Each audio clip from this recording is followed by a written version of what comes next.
Hey there, this is Gamer Reviewer, and welcome to my channel.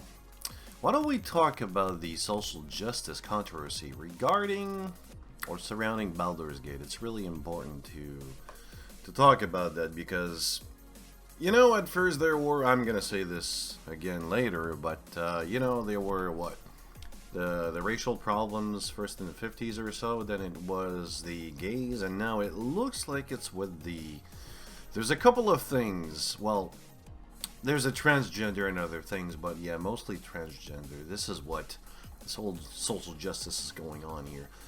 What's going on in Baldur's Gate is that there's a lot of problems that it looks like.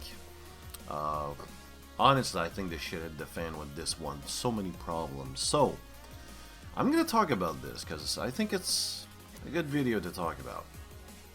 First of all, the problems with the technical side. I mean, the game is like 16-year-old and maybe 18 or so, and yet there's a lot of problems on the technical side. Bugs, crashes, all this kind of thing. The multiplayer doesn't work. All those things. And then there's the CEO, Mr. Trent, I believe, who was asking for good reviews. Yeah, no one likes the Gamergate, so you know what? Yeah, really bad thing. There's the transgender and another character called Stephan, which was not handled properly in this one. And there's the Gamergate reference with Minx. So it's the characters, the technical side, and the CEO asking, well, just... Everyone failed in this one, because I even saw a lot of videos, and a lot of them, to my surprise, asked to not get social justice kind of things or aspect or discussions inside a game. I was very surprised by that. And yes, I do have a lot of notes, so I will look away from not the camera, but over there. So this may seem weird, but there's a lot of shit regarding this topic, this video.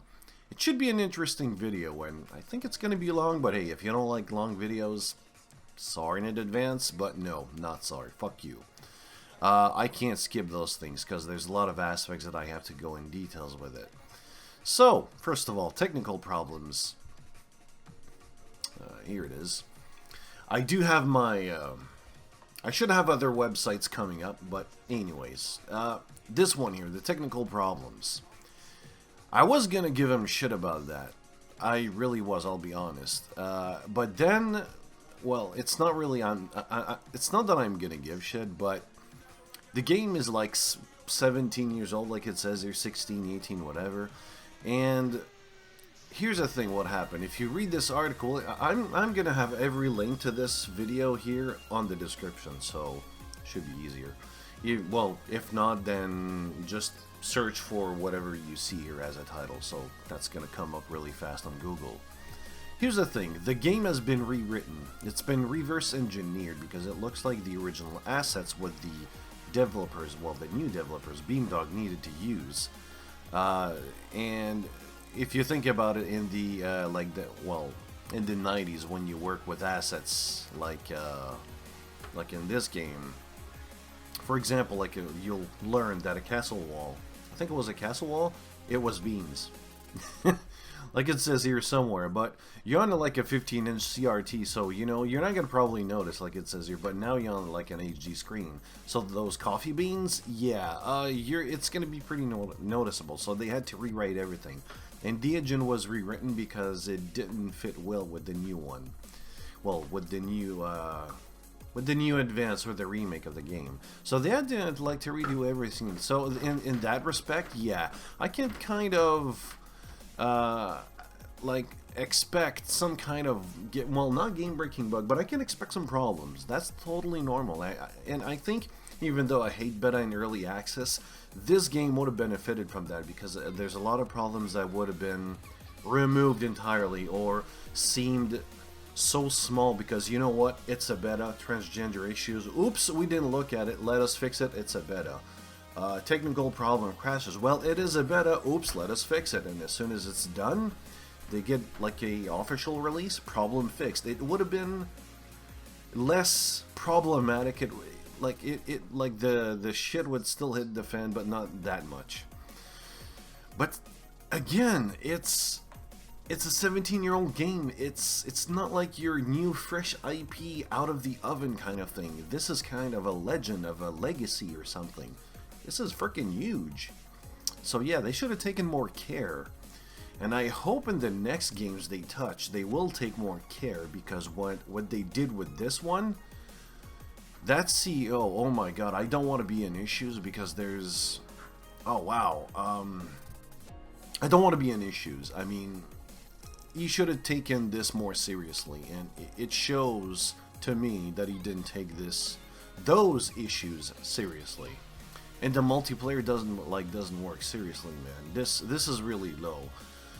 Anyways, let's move on. Number 2, asking people for good reviews. You know, this is really bad because, first of all, a lot of people, as far as I'm concerned, no one likes the fact that if Zoe Quinn slept with a journalist to get good scores on her game, and yes, she did, so fuck off if you think that she didn't do that.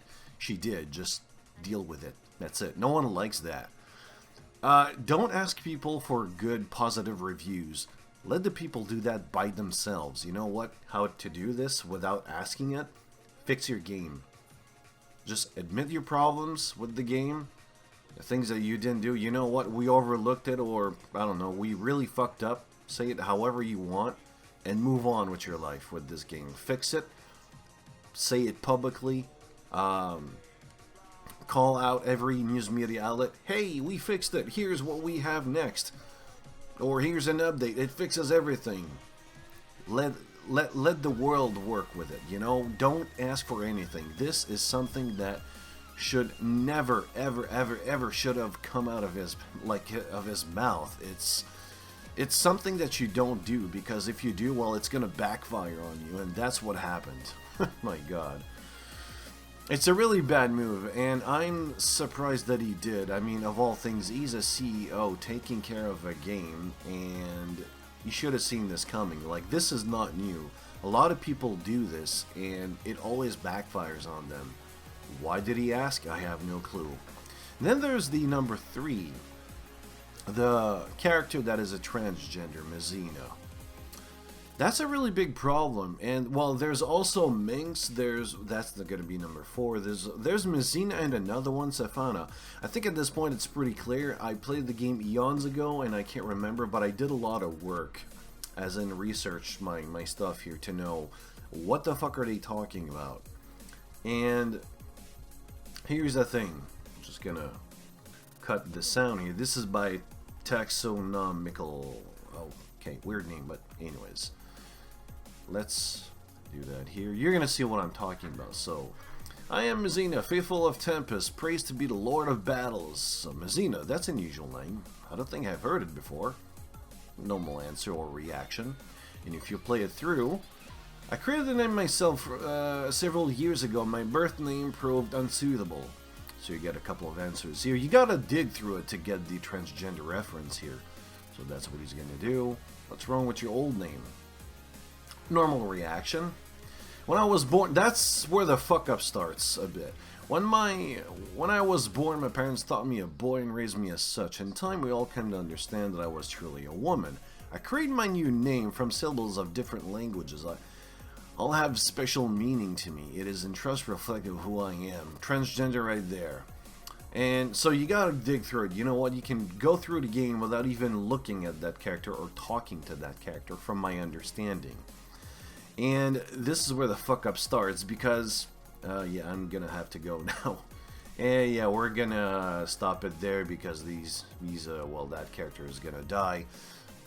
Doesn't matter. But before I go in that one, let me give you a couple of examples here before going on to the subject, because something happened. Amber Scott changed everything. Well, a lot of things in that game. First of all, let's look at Pillars of Eternity. There was an update that changed the offensive content. There was it's going to be pretty ironic if you look at it like in another way. Pillars of Eternity had some kind of transmisogynistic kind of content from what I saw. It was a text. Is that it? Yeah, I can't have a bigger text here. Ah, god damn it. But Anyways, there was a text in there from a user, and some guy or some woman didn't like it. They asked Obsidian to change it. They did. I didn't find the text offensive, like this one. Oops. Is there anything? No. I didn't find... Whoa. Did I? Oh, yes, I did. Fuck, let me bring that back. I didn't find it really... Oh, yeah, I did delete it. That one. Let me bring it back. I didn't find that, like, the transgender text inside this one here really offensive. It's just the way it's handled. Like, the message, like the way it's conveyed. Just like in this one, the message, I didn't see what the problem was. So, you know, it got changed because of someone who didn't like it. Same thing here. I don't find her butt pause, whatever. I don't find it offensive. In fact, there's a lot of other characters that I could find more offensive. If I did find that offensive. So what happened? One guy made a post, and a shitstorm followed, and Blizzard just backed up to say, you know what, we're gonna retreat, and yeah, you win. We're gonna change it. That was the original pause. I like that one. I mean, why not? There's nothing sexual about it to me. And there are other characters in that game that, to me, I think it's more like it's even more sexual here. So, here's the thing. Like I said, there's a transgender person that was introduced, and I think it's just written in a bad Hollywood... Like, I would see that in a bad Hollywood movie. I could tell you, you know what? Why is she telling me that? Why is she telling me she's a trans? Like, in the first dialogue. To me, it doesn't make sense. Because, especially in a RPG, we're not talking about a first-person shooter. We're not talking about a strategy game, which you can put the story aside. Just create the game, the mechanics, the gameplay aspect only without any story at all. It's going to make sense and you're going to have fun. Or you could have fun. I mean, proof? Look at Doom 2. There's no story in there. There's not supposed to be any story. Technically, there is one, but there's not supposed to be. None. I mean, it was supposed to be like a Marine who insulted his superior officer. Then that superior officer, well, he acted as a bitch and he sent the soldier to Mars, and that's where the shit hit the fan.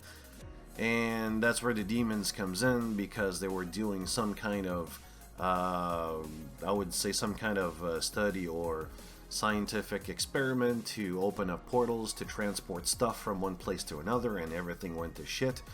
You see, there's a story behind it, but who cares? I'm pretty sure that what I just told you, it's a discovery. Like, you didn't know there was a story I was gonna say Diablo 2, but in Doom 2, that's the thing. This seems to be like a bad Hollywood written movie from Amber Scott of all things. And I mean, if you ask me, I mean, every Hollywood movie is badly written, but man, it's a game, you know. If you didn't notice, you got options in there, and that's what makes a game. You have a situation and you got options to go through. Even a bad 3DO game, as in I saw yesterday, which was fucking bad. But props to the guy who played it, KWK Box, yeah, shameless plug. Plumbers don't wear ties. Technically, it is a game. You do have options. And in this one, it's like one line of text, and it is a subject that is pretty delicate to engage. Even when you talk about racism, black people, gays, it's still really delicate today. What the fuck went through Amber Scott's mind? What the fuck went through Amber Scott's mind when she did this? I don't know. I don't think it's been done properly, and it doesn't matter because it feels forced. I mean, even though I can tell you that she didn't have an agenda, she just wanted diversity. But when you look at it that way, it feels like she had some kind of an agenda, like, behind it, or it seems like it. I mean, it's just a simple dialogue. Like, you know what? I would have seen more of a story and a quest behind it. Something not really complex, but, you know, just touch the subject of transgender, because it is a subject that is really, like a delicate thing. You can't say, well, I'm a transgender on the first try or on the first encounter. You know, it doesn't happen like that. Most transgender will just avoid the subject, as a matter of fact.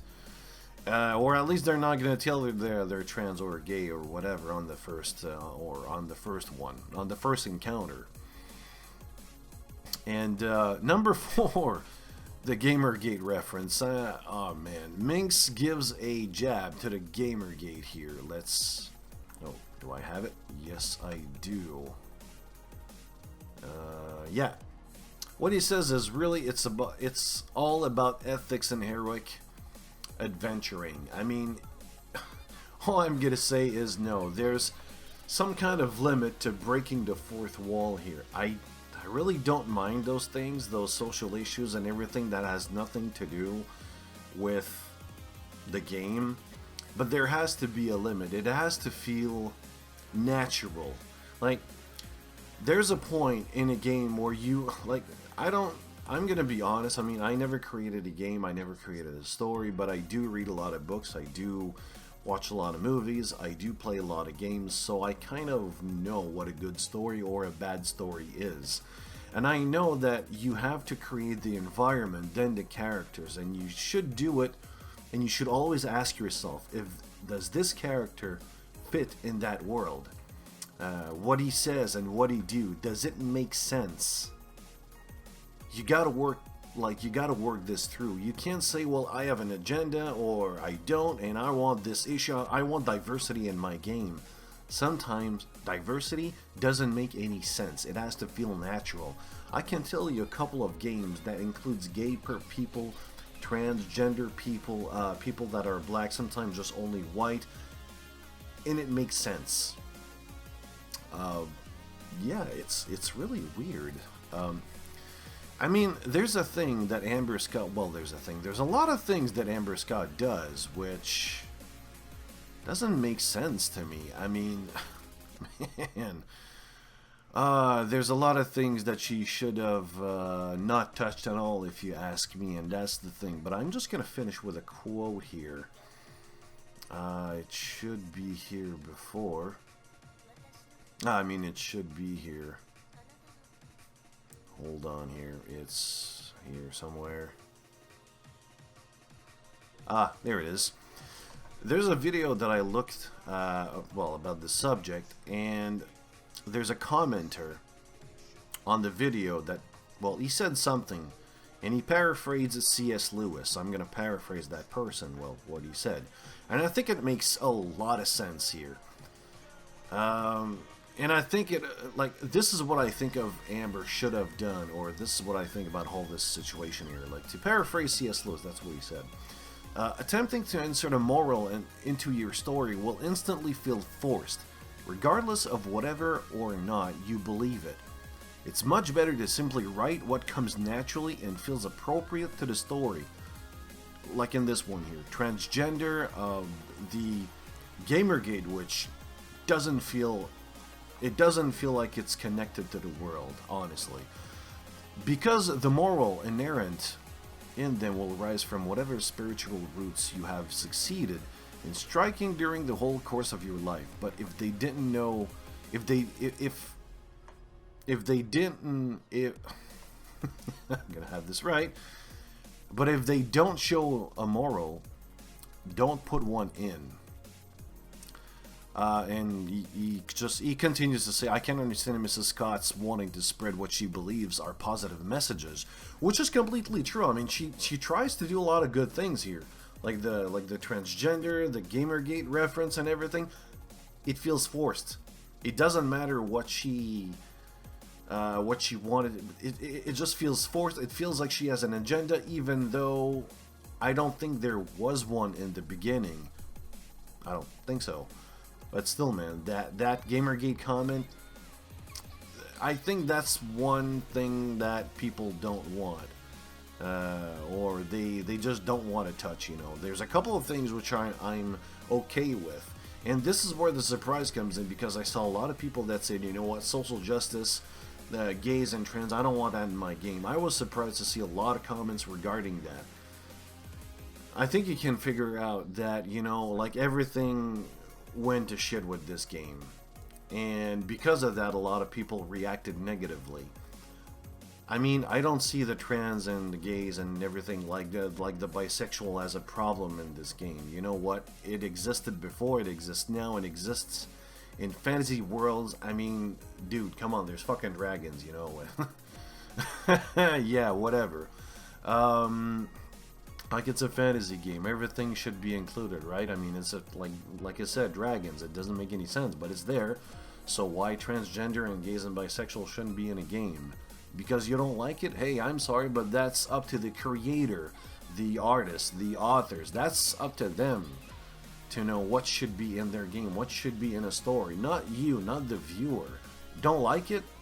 Don't buy the game, or don't bitch about it. That's the thing. Well, that's my little, not even a rant, but just to talk about. Well, just to talk, because this story, holy shit. It got into a epic fail proportion to...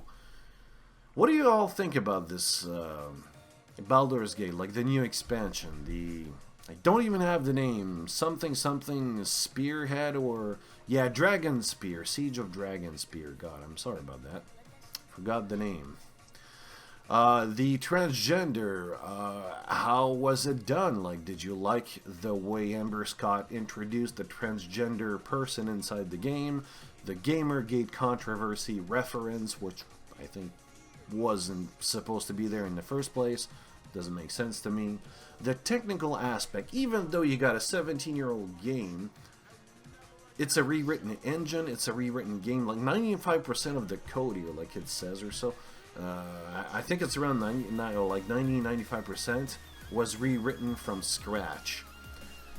Was it supposed to be like I don't like early access and beta? I don't see the benefit of it from user side, because most of the time we pay for beta, while companies are supposed to pay to test their game, or pay their employees to pay the game to do that kind of shit, but they don't have time, and so on and so on.